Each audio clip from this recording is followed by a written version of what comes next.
Okay, so I want to give my impressions of Metroid Dread. My early impressions, I am planning on doing a highly edited, thorough review of the game because I think it's already kind of shaping up in the direction that I would like to do that. Maybe that's even a good Spooktober game.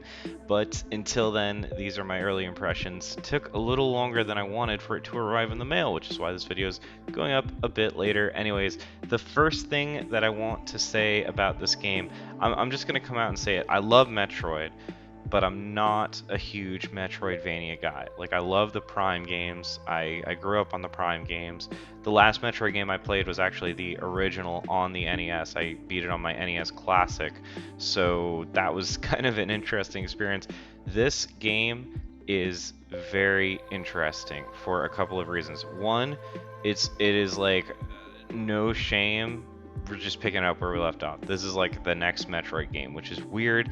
The last Metroid game was Metroid Fusion in 19 years ago. I have memories of getting that game 19 years ago, which makes me extremely upset. But no, they are like this. It's like Metroid Fusion came out last year. They're just like, yep, we're continuing the story. They have a kind of honestly subpar, considering how cool the rest of the game is, a subpar intro that kind of recaps the story.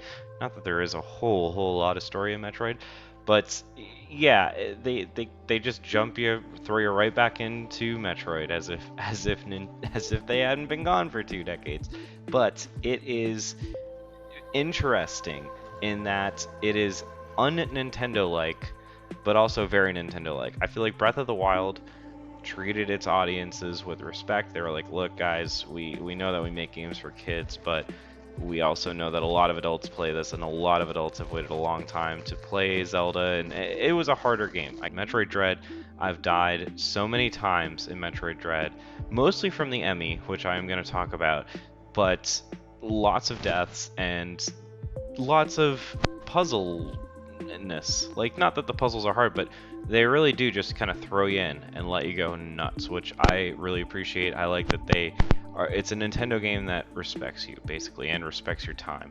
So, on the Emmy are, I thought they were going to be super gimmicky. So far, they're not too bad. The one thing that I'll say that I'm disappointed in with them is I know you got this like cannon, you were able to destroy Emmys essentially.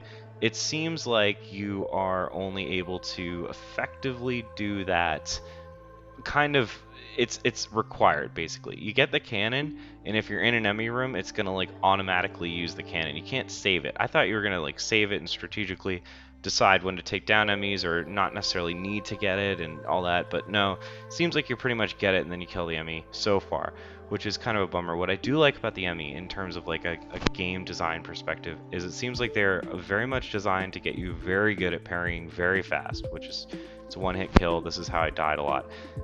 Also, they seem to be designed to teach you to play the game fast. They get you good at locomotion real quick because you're gonna have to be sliding and moving fluidly to escape them. Teach you how to wall jump real quick, all that. It seems like they're designed to kind of get you up to speed really fast, which is pretty cool. In terms of the rest of the game, I feel like Metroid is really fun to talk about game design. In terms of the rest of the game, I'm really enjoying the Metroidvania aspect of it. Like I said, I'm not a huge Metroidvania guy, and I think Nintendo has a lot to show. You know, they're going up against a well-established indie scene. Things like Hollow Knight, like how are you going to compete? So far, they're competing pretty well. They are really teasing the Morph Ball, and I've seen this on some other coverage, but I have not gotten the Morph Ball yet, and I've seen like 20 instances where I should be morphing around. So, and it's not like in maybe some other game. I feel like Metroid Fusion had this a lot where you'd see that one door or that one thing that you go back to. No, so far this is like there's like 20 things to go back to. It's very branching. It's not as linear so far. Catch you guys next time.